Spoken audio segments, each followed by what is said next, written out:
नमस्कार दोस्तों, मैं बायोलॉजी एकेडमी में महेश कुमार परियार फिर आपका स्वागत करता हूं और आज एक फिर नए वीडियो के साथ वापस आपके सामने हाजिर हूं। देखिए, बहुत सारे स्टूडेंटों ने मुझे ये कहा था कि आप कंपटीशन के लायक के वीडियो बनाइए, कंपटीशन में काम आने वाली इस टाइप की वीडियो बनाइए ताकि जो हमें ज्यादा से ज्यादा कॉन्फिडेंस दे।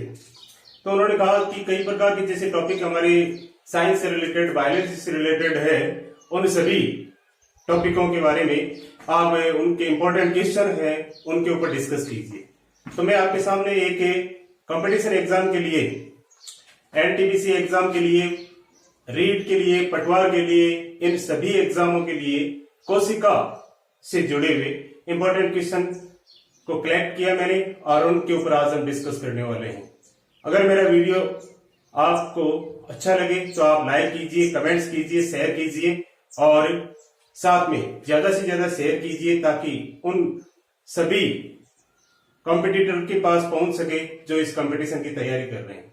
इसलिए आगे का वीडियो देखिए। हमारे ये टॉपिक आपके सामने कोशिका है। कोशिका के जो इंपॉर्टेंट क्वेश्चन है उनके बारे में हम चर्चा करेंगे। सबसे लंबी प्राणी कोशिका तंत्रिका कोशिका होती है। मित्रों देखिए, हमारे शरीर के अंदर सबसे बड़ी, हमारे शरीर के अंदर तंत्रिका तंत्र में पाए जाने वाली सबसे इंपॉर्टेंट जो कोशिका होती है तंत्रिका कोशिका है। सबसे लंबी कोशिका है जो आपके पैरों से स्टार्ट होकर के मस्तिष्क तक अपना काम करती है। कोशिका सिद्धांत का अपवाद है विषाणु। हाँ मित्रों देखिए, कोशिका सिद्धांत स्लीडन और स्वान ने दिया था। उसके अनुसार प्रत्येक कोशिका के चारों ओर कोशिका झिल्ली पाई जाती है। उसके अंदर कोशिका के अंदर कई प्रकार के पदार्थ पाए जाते हैं, कोशिकीय के अंगक पाए जाते हैं। तो ये सिद्धांत, इस सिद्धांत के बारे में बताने वाला साइंटिस्ट स्लीडन और स्वान, उसका अपवाद है विषाणु। विषाणु के अंदर न किसी प्रकार की कोई कोशिका झिल्ली पाई जाती है और न किसी प्रकार की ज्यादा इंपॉर्टेंट कोशिकीय अंगक इसमें उपस्थित होते हैं। इसलिए ये एक प्रकार का क्या है, इसका अपवाद है। दूसरा आप देखिए, कोशिका झिल्ली किसके बाहर अनुपस्थित होती है? कोशिका झिल्ली विषाणु के बाहर, क्योंकि ये कोशिका सिद्धांत का अपवाद है, क्योंकि इसके बाहर किसी प्रकार की कोई कोशिका झिल्ली अनुपस्थित होती है। चौथा क्वेश्चन देखिए आपके सामने, कौन सी संरचना केंद्रक विभाजन के दौरान एस्टर निर्माण में भाग नहीं लेती है? एस्टर देखिए, जब कोशिका का विभाजन होता है तब उसमें तर्कु तंतुओं का निर्माण होता है। उसी तर्कु तंतुओं को बनाने के लिए उसके निर्माण में या एस्टर के निर्माण में भाग नहीं लेता, वो है सेंट्रियोल। ये इंपॉर्टेंट क्वेश्चन है, कई बार कंपटीशन एग्जाम के अंदर, एनटीपीसी के अंदर, साथ में पटवार के अंदर, रीट के अंदर ये इस टाइप के क्वेश्चन आया हुआ है। कोशिका सिद्धांत का प्रतिपादन किसने किया था? वेरी वेरी इंपॉर्टेंट ये क्वेश्चन कई बार हर एग्जाम के अंदर, रेलवे के एग्जामों के अंदर सबसे महत्वपूर्ण, सबसे ज्यादा पूछने वाला ये क्वेश्चन है। कोशिका सिद्धांत का प्रतिपादन किसने किया था? स्लीडन एंड स्वान, दो साइंटिस्ट थे, इन्होंने कोशिका सिद्धांत का प्रतिपादन किया था। अगला क्वेश्चन देखिए, केंद्रक के अतिरिक्त किन कोशिकाओं में अपना डीएनए पाया जाता है? हाँ देखिए मित्रों, देखिए दोस्तों, माइटोकॉन्ड्रिया और क्लोरोप्लास्ट ऐसे दो कोशिकांग है जहां केंद्रक के अलावा अपने खुद की डीएनए प्रेजेंट होते हैं। इसी माइटोकॉन्ड्रिया में पाए जाने वाले डीएनए को एम्प्टी डीएनए कहते हैं। एम्प्टी डीएनए, माइटोकॉन्ड्रियल डीएनए, और क्लोरोप्लास्ट में पाए जाने वाले डीएनए को सीटी डीएनए कहते हैं, सीटी डीएनए। ये इनका खुद का अपना कोशिकांग या इसमें डीएनए, खुद का अपना डीएनए पाया जाता है और ये अपने समान प्रतिलिपि निर्माण करने में मदद करता है। ये तो इस प्रकार ये एक प्रकार का ऑटोनोमस ऑर्गन्स है, स्वायत्त अंगक है और अपनी प्रतिलिपि खुद बना सकता है माइटोकॉन्ड्रिया और क्लोरोप्लास्ट। अगला क्वेश्चन देखिए, सातवां क्वेश्चन है, किस कोशिका अंगक में कैटाबोलिक एंजाइम अधिक होते हैं? हाँ मित्रों देखिए, आपके सामने कोशिकाओं में दो प्रकार के एंजाइम्स पाए जाते हैं, एक तो एनाबोलिक और दूसरा कैटाबोलिक एंजाइम्स। तो कैटाबोलिक एंजाइम्स सबसे ज्यादा प्रोक्सिसोम के अंदर पाया जाता है। ये एक प्रकार का कोशिका अंगक है, प्रोक्सिसोम बड़ा ही महत्वपूर्ण कोशिकीय अंगक है। आठवां क्वेश्चन देखिए, कौन सा कोशिकीय अंगक केवल प्राणी कोशिका में ही पाया जाता है? आप देखिए, हाँ फ्रेंड्स देखिए, इसमें सेंट्रियोल नामक एक कोशिका अंगक है जो कोशिका विभाजन को प्रेरित करने में मदद करता है और ये एक प्रकार का कोशिका अंगक, ऐसा अंगक है जो केवल प्राणी कोशिकाओं में पाया जाता है, जंतु कोशिकाओं में नहीं पाया जाता, जंतु कोशिकाओं में नहीं पाया जाता। अगला क्वेश्चन देखिए, वह कोशिकीय अंग जिसमें हाइड्रोलाइटिक एंजाइम पाए जाते हैं। हाइड्रोलाइटिक एंजाइम जल अपघटनी एंजाइम। हाइड्रोलाइटिक एंजाइम का मतलब क्या है? जल अपघटनी एंजाइम। ये लाइसोसोम में पाए जाते हैं। किस पाए जाते हैं? इसलिए लाइसोसोम को क्या कहते हैं? सुसाइडल बैग, आत्मघाती थैली कहा जाता है। अगला क्वेश्चन देखिए, वनस्पति कोशिकाओं के मध्य पटलिका में कौन सा मुख्य पदार्थ पाया जाता है? कैल्शियम। कैल्शियम देखो, जो मिडल लेमिला होती है, जब कोशिका विभाजन जब होता है पादप कोशिका के अंदर, तो दो कोशिकाएं, एक कोशिका दो कोशिकाओं में डिवाइड होती है। उस समय कैल्शियम दोनों के मध्य बनने वाली जो पट्टिका होती है उसको कहते हैं कैल्शियम और मैग्नीशियम की पट्टिका। कैल्शियम मैग्नीशियम पेक्टेट से बनी होती है।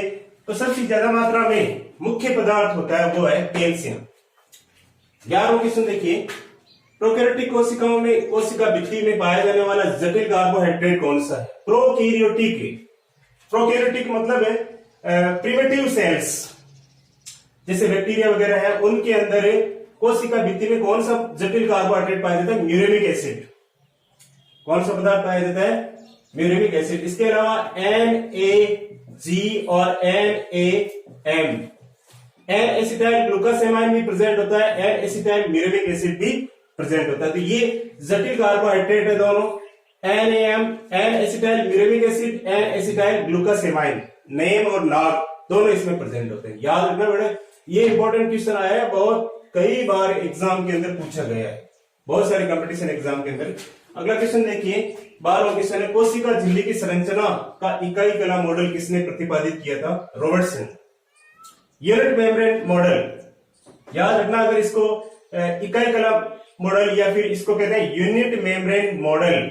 इसी मॉडल के द्वारा कोशिका झिल्ली की संरचना को विस्तार से समझाया गया था। हालांकि ये मॉडल इतना इंपॉर्टेंट नहीं था, फ्लूइड मोज़ेक मॉडल था वो सबसे इंपॉर्टेंट था, जो सिंगर निकोलसन ने दिया था। अगला क्वेश्चन ये है, 13वां क्वेश्चन देखिए, कोशिका झिल्ली का द्रव mosaic model, fluid mosaic model किसने प्रतिपादित किया? सिंगर और निकोलसन ने। वेरी वेरी इंपॉर्टेंट, ये क्वेश्चन कई बार नीट के एग्जाम के अंदर पूछा है, रीट के एग्जाम में पूछा है, पटवार के एग्जाम में पूछा है, रेलवे के एग्जाम के अंदर पूछा है। तो इस टाइप के क्वेश्चन आते हैं सेल से रिलेटेड। अगला क्वेश्चन है 14वां, कोशिका विभाजन के समय ईआर से किसका निर्माण होता है? देखिए, एंडोप्लाज्मिक रेटिकुलम जिसे कहते हैं अंतःप्रद्रव्यीय जालिका, इससे किसका निर्माण होता है? इससे किसका निर्माण होता है? कोशिका झिल्ली का निर्माण होता है, क्योंकि ये केंद्र के पास उपस्थित एक विशेष प्रकार की पटलिका नुमा संरचना होती है, उसे हम कहते हैं एंडोप्लाज्मिक रेटिकुलम या अंतःप्रद्रव्यीय जालिका। अंतःप्रद्रव्यीय जालिका से कोशिका झिल्ली का निर्माण होता है। अगला क्वेश्चन है, माइटोकॉन्ड्रिया को सबसे पहले किसने देखा? देखो, शब्द का प्रयोग करने वाला और देखने वाला दोनों अलग अलग साइंटिस्ट थे। माइटोकॉन्ड्रिया को सबसे पहले किसने देखा और माइटोकॉन्ड्रिया शब्द किसने प्रतिपादित किया? दोनों क्वेश्चन बनते हैं, इंपॉर्टेंट है। तो सबसे पहले देखने वाला साइंटिस्ट था अल्टमान।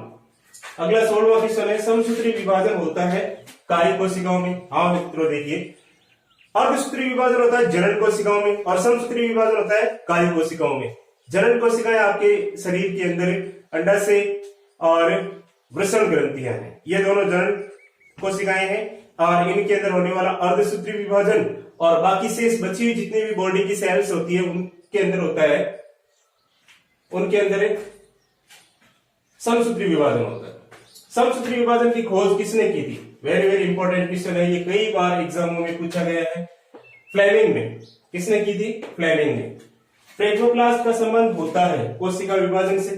फ्रेगमोप्लास्ट, जब कोशिका विभाजन की घटना होती है उस समय फ्रेगमोप्लास्ट का निर्माण होता है सेल प्लेट फॉर्मेशन के दौरान। कोशिका पट्टिका निर्माण या पटलिका निर्माण के दौरान सबसे पहले जो बनने वाली जो कोशिकीय संरचना है उसको कहते हैं फ्रेगमोप्लास्ट, और ये कोशिका विभाजन को प्रेरित करती है। आरएनए में थाइमिन के स्थान पे कौन सा नाइट्रोजनी क्षारक पाया जाता है? देखो मित्रों, नाइट्रोजनी क्षारक प्यूरिन एंड पिरिमिडिन्स, दो प्रकार के नाइट्रोजनी क्षारक होते हैं। डीएनए के अंदर 4 प्रकार के नाइट्रोजन क्षारक प्रेजेंट होते हैं, एडेनिन, थाइमिन, ग्वानिन और साइटोसिन। तो आरएनए के अंदर थायमीन के स्थान पे यूरेसिल नामक नाइट्रोजन क्षारक पाए जाते हैं, बाकी 3 सेम टू सेम वही पाए जाते हैं। बाकी एक थोड़ा सा चेंज है जिसका नाम है थायमीन के स्थान पे क्या है, यूरेसिल। अगला क्वेश्चन देखिए, आरएनए किसकी संश्लेषण को निर्देशित करता है? हाँ मित्रों देखिए, आरएनए एंजाइम्स को संश्लेषित करने का कार्य करते हैं, एंजाइम्स को निर्माण करने को प्रेरित करने का काम करता है। उसके अलावा देखो, अर्धसूत्रीय विभाजन की खोज किसने की थी? फार्मर और मुरे ने। Very very important, direct one liner question है, सारे के सारे वन लाइनर क्वेश्चन है। आप इसको एमसीक्यू में भी कन्वर्ट कर सकते हैं। अगला क्वेश्चन है, कोशिका विभाजन को प्रेरित करने वाला हार्मोन। पादपों में कोशिका विभाजन को प्रेरित करने वाला हार्मोन से साइटोकाइनेट। कौन सा हार्मोन है? साइटोकाइनेट हार्मोन। वेरी वेरी इंपॉर्टेंट है। अगला क्वेश्चन है 20वां, आनुवांशिक सूचनाओं का वाहक कौन है? न्यूक्लिक अम्ल। आनुवांशिक सूचनाएं न्यूक्लिक अम्ल के द्वारा एक पीढ़ी से दूसरी पीढ़ी में स्थानांतरित की जाती है, संचरित करवाई जाती है, उसे हम कहते हैं न्यूक्लिक अम्ल। वैसे डीएनए और आरएनए, न्यूक्लिक अम्ल कौन सा होता है? डीएनए और आरएनए। अगला क्वेश्चन देखिए, केंद्रक विभाजन को क्या कहते हैं? कैरियोकाइनेसिस। केंद्रक और कोशिका विभाजन को क्या कहते हैं? साइटोकाइनेसिस। दो वर्ड इस्तेमाल किए जाते हैं, कैरियोकाइनेसिस और साइटोकाइनेसिस। दोनों ग्रीक लैंग्वेज के वर्ड है। कैरियन, कैरियन का मीनिंग होता है न्यूक्लियस, काइनेसिस का मीनिंग होता है विभाजन। तो आप ध्यान रखें, कैरियोकाइनेसिस का मीनिंग हो गया केंद्रक विभाजन, साइटोकाइनेसिस का मतलब कोशिका द्रव्य विभाजन। माइटोकॉन्ड्रिया शब्द का प्रयोग सबसे पहले किसने किया था? प्रयोग, शब्द का प्रयोग किसने किया था? बेंजा ने। याद रखना, ये दो क्वेश्चन इंपॉर्टेंट बनते हैं। एक तो माइटोकॉन्ड्रिया को सबसे पहले किसने देखा, और दूसरा होता है माइटोकॉन्ड्रिया शब्द का सर्वप्रथम प्रयोग किसने किया था? बेंजा ने। तो देखिए, इस टाइप के आपके सामने मैंने सेल से रिलेटेड, कोशिका से रिलेटेड 25 क्वेश्चन में आपके सामने लेके आया हूं, और ये क्वेश्चन सभी एग्जामों के लिए महत्वपूर्ण है। जैसे आपके रीट के एग्जाम के लिए, नीट के एग्जाम के लिए, साथ में पटवार के लिए, और रेलवे से संबंधित जितने भी एग्जाम है उन सभी, एनटीपीसी से है, चाहे ग्रुप डी है, उन सभी से रिलेटेड ये क्वेश्चन इंपॉर्टेंट है। आप इन सभी क्वेश्चनों को अच्छी तरीके से कंठस्थ कर लें। ये कई बार हर एग्जाम के अंदर रिपीट होते हैं। मैंने बहुत सारे एग्जामों के पेपर को इकट्ठा किया, इकट्ठा करने के बाद उनको सिलेक्ट किया कौन कौन से क्वेश्चन बार बार रिपीट होते हैं, इसलिए इन क्वेश्चनों को मैंने यहाँ पे नोट करके किया। बहुत सारे स्टूडेंटों ने कहा था कि आप सर बायोलॉजी से रिलेटेड इंपॉर्टेंट क्वेश्चन जो कंपटीशन एग्जाम में आते हैं उनका आप ज्यादा से ज्यादा वीडियो बनाएं ताकि हमें उनका बेनिफिट मिल सके। हाँ देखिए सर मित्रों, मैं कक्षा 12 की वीडियो तो कंटिन्यू बना ही रहा हूं, साथ में ये भी जो कंपटीशन की तैयारी कर रहे हैं उन सभी स्टूडेंटों के लिए ये वीडियो मैं तैयार कर रहा हूं। अगर मेरा वीडियो अगर पसंद आए तो आप लाइक कीजिए, शेयर कीजिए, कमेंट्स कीजिए, ताकि लोगों को ज्यादा से ज्यादा मात्रा में ये वीडियो पहुंचे, और सब्सक्राइब कीजिए। धन्यवाद। जय हिंद, जय भारत।